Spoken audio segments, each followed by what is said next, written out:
First up, let's get you to the top story as far as China is concerned. The country is at it again.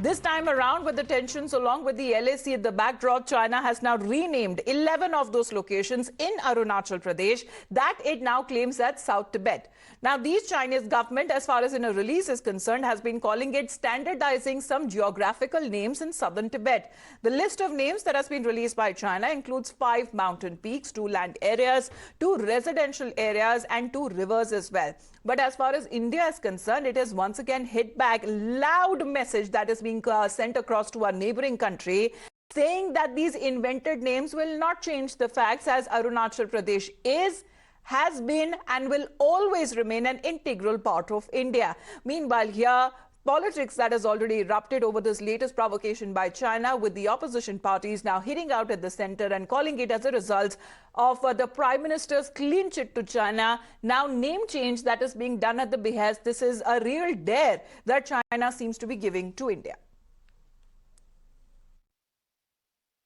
Yeah, China is, everybody knows the character of China. We have lost our 20 soldiers, but unfortunately, our Prime Minister is absolutely silent. And whenever he speaks about China, he says, na ghusa hai, na ghusega. We are proud of our army, but we don't trust this government. That is the reason it is happening. We have very weak government. That is the reason our Prime Minister has not given even one statement against China. Well, let me go across to Rishabh now. Rishabh, we'll talk about the political aspect, but right now, if you talk about, there has been previous 2 such lists that had been released back in 2018 and 2021. What exactly is this thing with China, which continues to rename those locations which are well within the territory of India?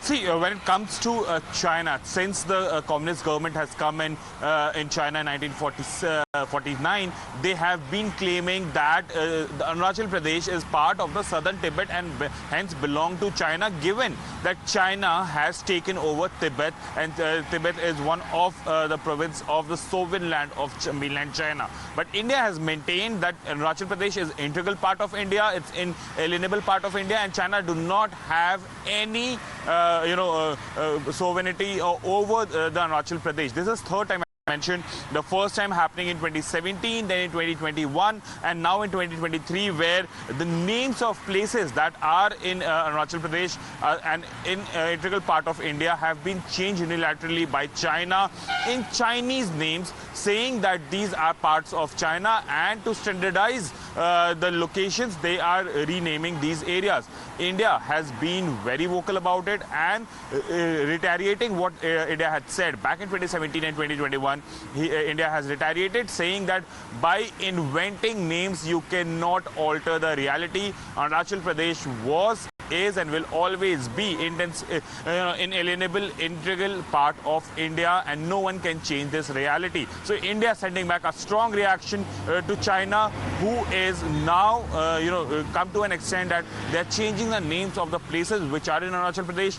One place out of the 11 places that they have renamed is as close as gone across from India's side that China seems to have conveniently forgotten about it. Let's also talk about the political aspect and break that story for our viewers. Here is the Congress party seems to be taking an opportunity of this story that is now coming in. The Congress MP Jairam Ramesh now seems to be tweeting and has been saying that my statement on China on renaming places in Arunachal Pradesh, third time since 2017.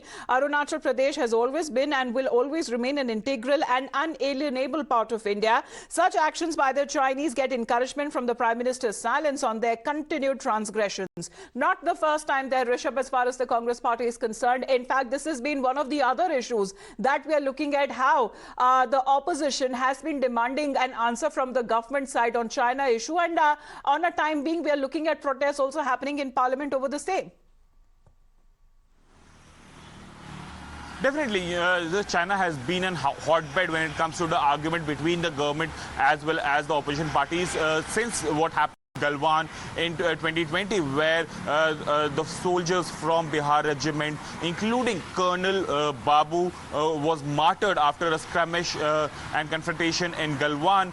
Since then, the Congress party have been attacking the Prime Minister and saying that because Prime Minister feared China, the China has the strength to do what they are doing at LAC. But we have seen External Affairs Minister also only last month coming out on a public platform at a podcast of a news agency and saying that here I am saying the word China, China, and no one can dare India. India's borders are sovereign and no one can alter the reality. So government of India has been giving it back to the opposition parties, but Congress again raking up Galwan and the statement that Prime Minister made at all-party meeting that no one has entered Indian territory and attacking the government after this list has come in from the Civil Affairs Department of China. Right, but Rishabh, if we talk about the government of India here, when the Chinese issue that was raised on Parliament was actually back in December 2022. As far as the Tawang incident, if we remind our viewers that had happened, and Raksha Mantri Rajnath Singh had given a statement, and he had been saying that the Chinese attempted to contest our troops in a firm and a resolute manner. That was done, but in the meantime, let's also give it out from the other opposition parties from the left as well, as they have been now also demanding action and has been saying that the government should try and solve the problem. Here is the left. We have known that they have always had their sympathies with Chinese Communist Party, and it seems that here is the leaders from the left coming out and saying that it should be the government of India that should try to resolve the problem with neighboring China. Let's listen it. You know, these things are going on for long. We try to solve the problem. We cannot go in a war in too big power. We have the luxury to fight war. I think government should try to solve the problem, because border problem with China must be solved as early as possible. Thank you, sir. All right, you heard it from the left as well, as they have been saying that the government should reach out and solve the problem. But there have been others as well who time and again have been saying that China wants to keep the pot boiling. It does not want to resolve any other issues as well. However, when it comes to yet another attempt that has now been made by China, as what is being suggested, this is the third time that China has dared to rename Indian locations in Arunachal Pradesh. First, that happened back in 2017, at least 6 places that were renamed by China. Then happened back in December 2021 as 15 places were renamed. And in 2023, we are looking at 11 different places that have now been renamed, what China refers to as South Tibet, and which is actually the territory of India and Arunachal Pradesh. Let's talk about a former diplomat also slamming China, saying that this is China's game that has been going on a long-term basis. You know, you must understand the game which China plays. Their game is long-term basis. They want to keep the pot boiling all the time. They don't want things to settle down, because once things settle down, then it is accepted as norm. So they want to keep things stirring at regular intervals, so that they are kept in the news and people do not forget. Countries do not forget, because they will then claim at the appropriate time when negotiations take place that we have at every conceivable opportunity brought it to the notice. It was not acceptable, so that's why we are doing it. So what they're doing now is to again keep the same process.